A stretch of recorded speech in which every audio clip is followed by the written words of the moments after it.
ओम शांति। 8 जुलाई 2025 बाबा के महावाक्य। मीठे बच्चे, यह तुम्हारा जीवन बहुत बहुत अमूल्य है, क्योंकि तुम श्रीमत पर विश्व की सेवा करते हो। इस हेल को हेवन बना देते हो। प्रश्न: खुशी गायब होने का कारण तथा उसका निवारण क्या है? उत्तर: खुशी गायब होती है, पहला, देह अभिमान में आने के कारण। दूसरा, दिल में जब कोई शंका पैदा हो जाती है तो भी खुशी गुम हो जाती है। इसीलिए बाबा राय देते हैं, जब भी कोई शंका उत्पन्न हो तो फौरन बाबा से पूछो। देही अभिमानी रहने का अभ्यास करो तो सदैव खुश रहेंगे। ओम शांति। ऊंच ते ऊंच भगवान और फिर भगवानुवाच बच्चों के आगे। मैं तुमको ऊंच ते ऊंच बनाता हूँ तो तुम बच्चों को कितनी खुशी होनी चाहिए। समझते भी हो बाबा हमको सारे विश्व का मालिक बनाते हैं। मनुष्य कहते परमपिता परमात्मा ऊंच ते ऊंच है। बाप खुद कहते हैं, मैं तो विश्व का मालिक बनता नहीं हूँ।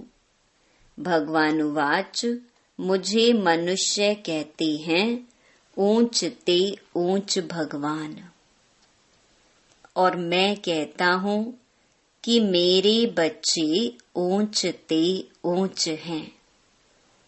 सिद्ध कर बताते हैं। पुरुषार्थ भी ड्रामा अनुसार कराते हैं। कल्प पहले मुहाफिक। बाप समझाते रहते हैं, कुछ भी बात ना समझो तो पूछो। मनुष्यों को तो कुछ भी पता नहीं है। दुनिया क्या है, वैकुंठ क्या है। भल कितने भी कोई नवाब मुगल आदि होकर गए हैं। भल अमेरिका में कितने भी पैसे वाले हैं, परंतु इन लक्ष्मी नारायण जैसे तो हो न सके। वह तो व्हाइट हाउस आदि बनाते हैं, परंतु वहां तो रतन जड़ित गोल्डन हाउस बनते हैं। उसको कहा ही जाता है सुख धाम। तुम्हारा ही हीरो हीरोइन का पार्ट है। तुम डायमंड बनते हो। गोल्डन एज थी, अब है आयरन एज। बाप कहते हैं तुम कितने भाग्यशाली हो।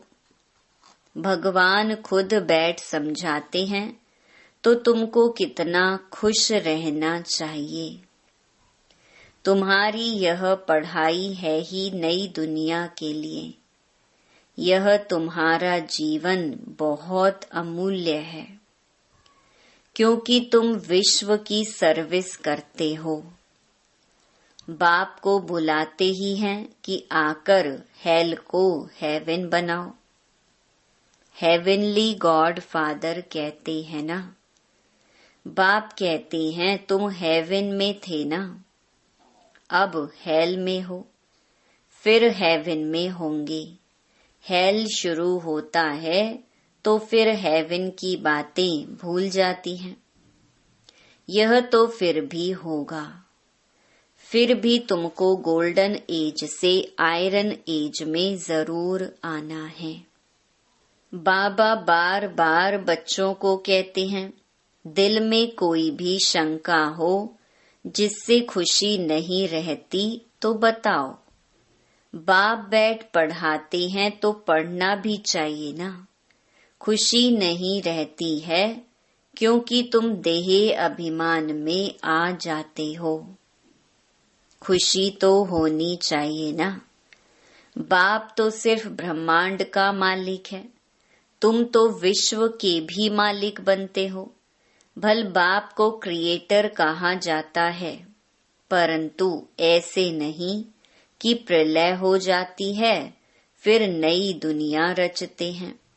नहीं, बाप कहते हैं मैं सिर्फ पुरानी को नया बनाता हूँ, पुरानी दुनिया विनाश कराता हूँ, तुमको नई दुनिया का मालिक बनाता हूँ।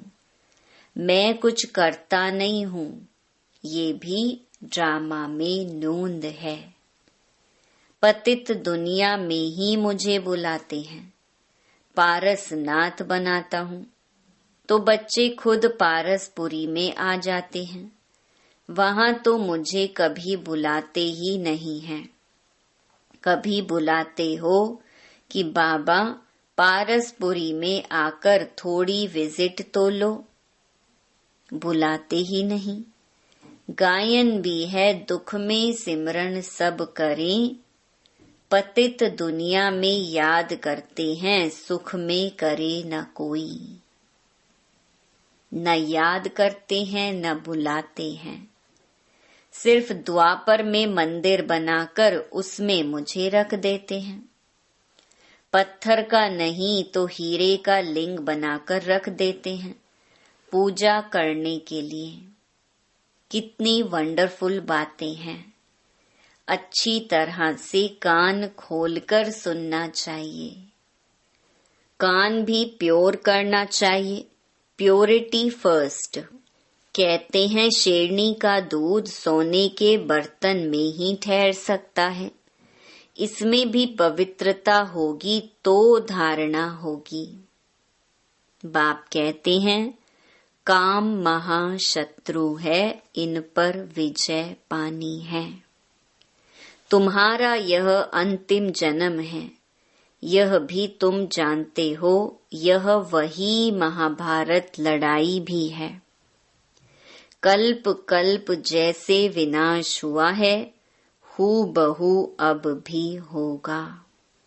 ड्रामा अनुसार तुम बच्चों को स्वर्ग में फिर से अपने महल बनाने हैं, जैसे कल्प पहले बनाए थे। स्वर्ग को कहते ही हैं पैराडाइज। पुराणों से पैराडाइज अक्षर निकला है। कहते हैं मानसरोवर में परियां रहती थीं, उसमें कोई टुबका लगाए तो परी बन जाए।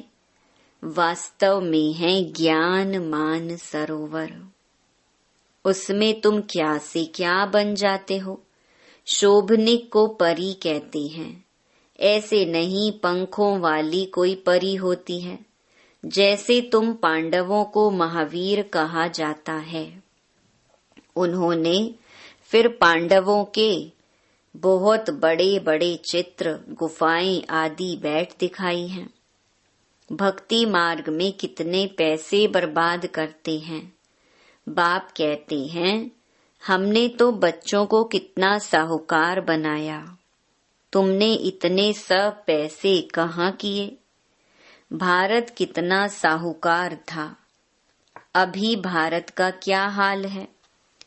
जो 100% सॉल्वेंट था, अब 100% इनसॉल्वेंट बन पड़ा है। अभी तुम बच्चों को कितनी तैयारी करनी चाहिए। बच्चों आदि को भी यही समझाना है कि शिव बाबा को याद करो तो तुम श्री कृष्ण जैसा बनोगे। तुम बच्चों को कितनी खुशी रहनी चाहिए, लेकिन अपार खुशी उन्हें ही रहेगी जो सदा दूसरों की खिदमत सेवा में रहते हैं। मुख्य धारणा चलन बहुत बहुत रॉयल हो, खान पान बहुत सुंदर हो, तुम बच्चों के पास जब कोई आते हैं तो उनकी हर प्रकार से खिदमत करनी चाहिए, स्थूल भी तो सूक्ष्म भी, जिस्मानी रूहानी दोनों करने से बहुत खुशी होगी। कोई भी आए तो उनको तुम सच्ची सत्यनारायण की कहानी सुनाओ। शास्त्रों में तो क्या क्या कहानियां लिख दी हैं। विष्णु की नाभि से ब्रह्मा निकला, फिर ब्रह्मा के हाथ में शास्त्र दे दिए हैं। अब विष्णु की नाभि से ब्रह्मा कैसे निकलते हैं, कितना राज है, और कोई इन बातों को कुछ समझ ना सके। नाभि से निकलने की तो बात ही नहीं है। ब्रह्मा सो विष्णु, विष्णु सो ब्रह्मा बनते हैं। ब्रह्मा को विष्णु बनने में सेकंड लगता है। सेकंड में जीवन मुक्ति कहा जाता है। बाप ने साक्षात्कार कराया, तुम विष्णु का रूप बनते हो। सेकंड में निश्चय हो गया। विनाश साक्षात्कार भी हुआ, नहीं तो कलकत्ता में जैसे राजाई ठाठ से रहते थे, कोई तकलीफ नहीं थी, बड़ी रॉयल्टी से रहते थे। अब बाप तुम्हें यह ज्ञान रत्नों का व्यापार सिखलाते हैं। वह व्यापार तो इनके आगे कुछ भी नहीं है, परंतु इनके पार्ट और तुम्हारे पार्ट में फर्क है। बाबा ने इनमें प्रवेश किया और फट से सब छोड़ दिया। भट्ठी बननी थी, तुमने भी सब कुछ छोड़ा। नदी पार कर आए, भट्ठी में पड़े। क्या क्या हुआ, कोई की परवाह नहीं। कहते हैं श्री कृष्ण ने भगाया। क्यों भगाया? उन्हों को पटरानी बनाने। यह भट्ठी भी बनी तुम बच्चों को स्वर्ग की महारानी बनाने के लिए। शास्त्रों में तो क्या क्या लिख दिया है, प्रैक्टिकल में क्या क्या है, सो अब तुम समझते हो। भगाने की बात ही नहीं। कल्प पहले भी गाली मिली थी, नाम बदनाम हुआ था। यह तो ड्रामा है, जो कुछ होता है कल्प पहले मुहाफिक। अभी तुम अच्छी रीति जानते हो, कल्प पहले जिन्होंने राज्य लिया है वह जरूर आएंगे। बाप कहते हैं, मैं भी कल्प कल्प आकर भारत को स्वर्ग बनाता हूँ। पूरा 84 जन्मों का हिसाब बताया है। सतयुग में तुम अमर रहते हो, वहां अकाले मृत्यु होती नहीं। शिव बाबा काल पर जीत पहनाते हैं। कहते हैं मैं कालों का काल हूँ। कथाएं भी है ना। तुम काल पर विजय पाते हो, तुम जाते हो अमर लोक में। अमर लोक में ऊंच पद पाने के लिए एक तो पवित्र बनना है, दूसरा फिर दैवी गुण भी धारण करने हैं। अपना रोज पोता मेल रखो। रावण द्वारा तुमको घाटा पड़ा है, मेरे द्वारा फायदा होता है। व्यापारी लोग इन बातों को अच्छी रीति समझेंगे। यह है ज्ञान रतन। कोई विरला व्यापारी इनसे व्यापार करे। तुम व्यापार करने आए हो। कोई तो अच्छी रीति व्यापार कर स्वर्ग का सौदा लेते हैं 21 जन्म के लिए। 21 जन्म भी क्या, 50-60 जन्म तुम बहुत सुखी रहते हो, पदम पति बनते हो। देवताओं के पैर में पदम दिखाते हैं ना, अर्थ थोड़े ही समझते हैं। तुम अभी पदम पति बन रहे हो तो तुमको कितनी खुशी होनी चाहिए। बाप कहते हैं मैं कितना साधारण हूँ, तुम बच्चों को स्वर्ग में ले जाने आया हूँ। बुलाते भी हो, हे पतित पावन आओ। आकर पावन बनाओ। पावन रहते ही हैं सुख धाम में। शांति धाम की कोई हिस्ट्री ज्योग्राफी तो हो नहीं सकती। वह तो आत्माओं का झाड़ है। सूक्ष्म वतन की कोई बात ही नहीं। बाकी यह सृष्टि चक्र कैसे फिरता है वह तुम जान गए हो। सतयुग में लक्ष्मी नारायण की डिनाइस्टी थी। ऐसे नहीं एक ही लक्ष्मी नारायण सिर्फ राज्य करते हैं। वृद्धि तो होती है ना। फिर द्वापर में वही पूज्य सो फिर पुजारी बनते हैं। मनुष्य फिर परमात्मा के लिए कह देते आपे ही पूज्य। जैसे परमात्मा के लिए सर्वव्यापी कह देते हैं। इन बातों को तुम समझते हो।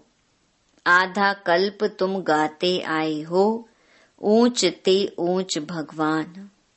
और अब भगवानुवाच ऊंच ते ऊंच बच्चे हो। तो ऐसे बाप की राय पर भी चलना चाहिए ना।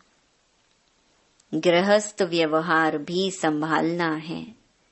यहाँ तो सब रह ना सके। सब रहने लगे तो कितना बड़ा मकान बनाना पड़े। यह भी तुम एक दिन देखेंगे कि नीचे से ऊपर तक कितनी बड़ी क्यू लग जाती है दर्शन करने के लिए। कोई को दर्शन नहीं होता है तो गाली भी देने लग पड़ते हैं। समझते हैं महात्मा का दर्शन करें। अभी बाप तो है बच्चों का। बच्चों को ही पढ़ाते हैं। तुम जिसको रास्ता बताते हो कोई तो अच्छी रीति चल पड़ते हैं। कोई धारणा कर नहीं सकते। कितने हैं जो सुनते भी रहते फिर बाहर में जाते हैं तो वहां के वहां रह जाते। वह खुशी नहीं, पढ़ाई नहीं, योग नहीं।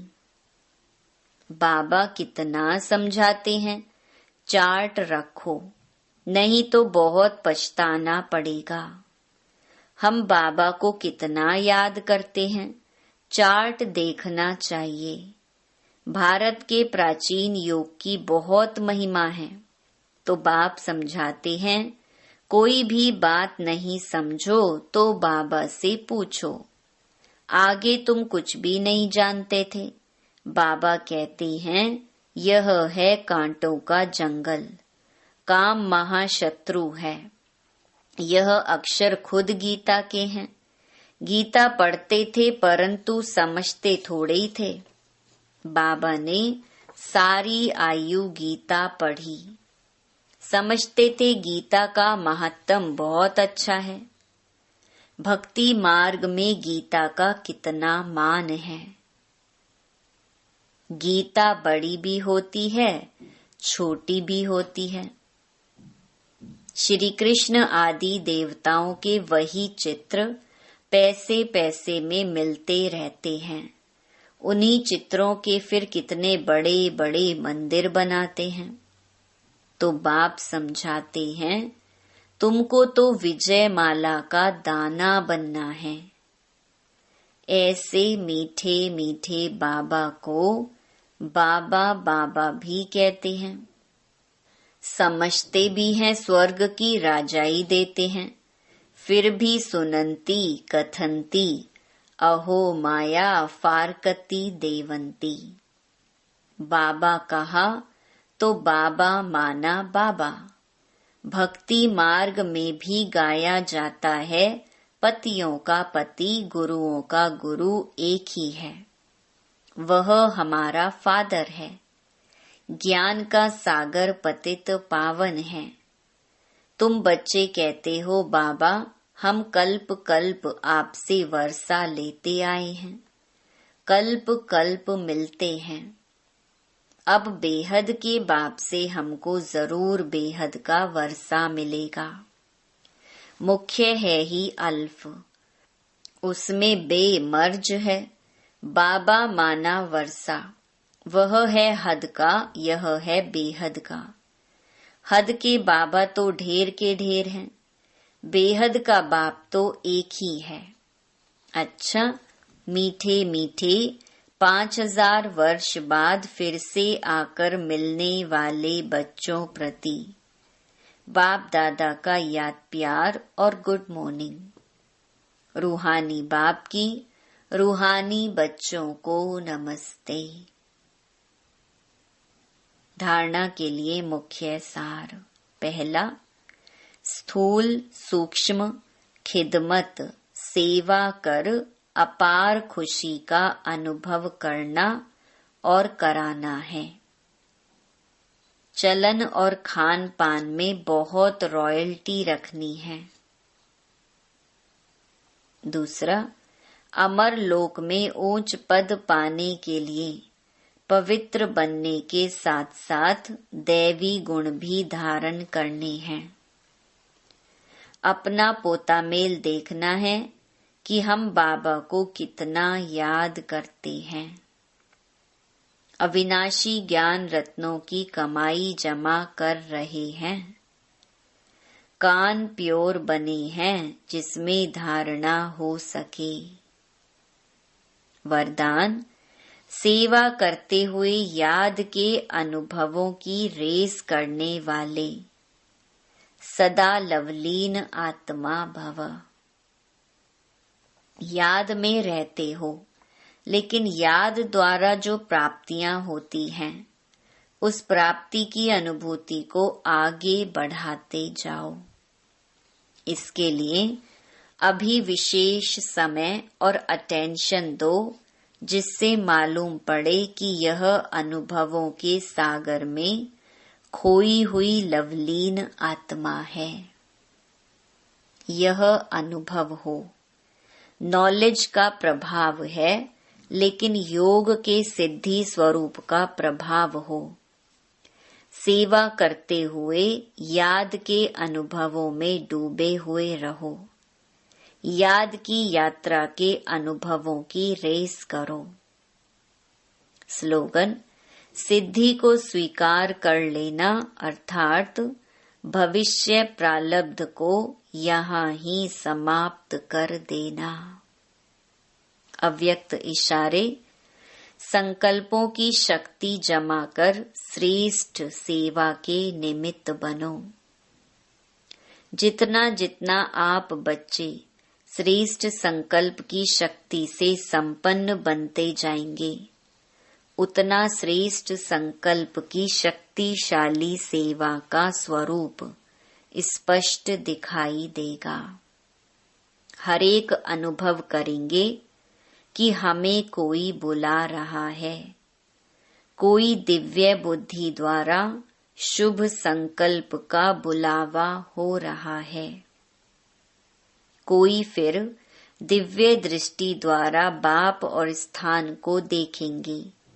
दोनों प्रकार के अनुभवों द्वारा बहुत तीव्र गति से अपने श्रेष्ठ ठिकाने पर पहुंच जाएंगे। अच्छा, ओम शांति।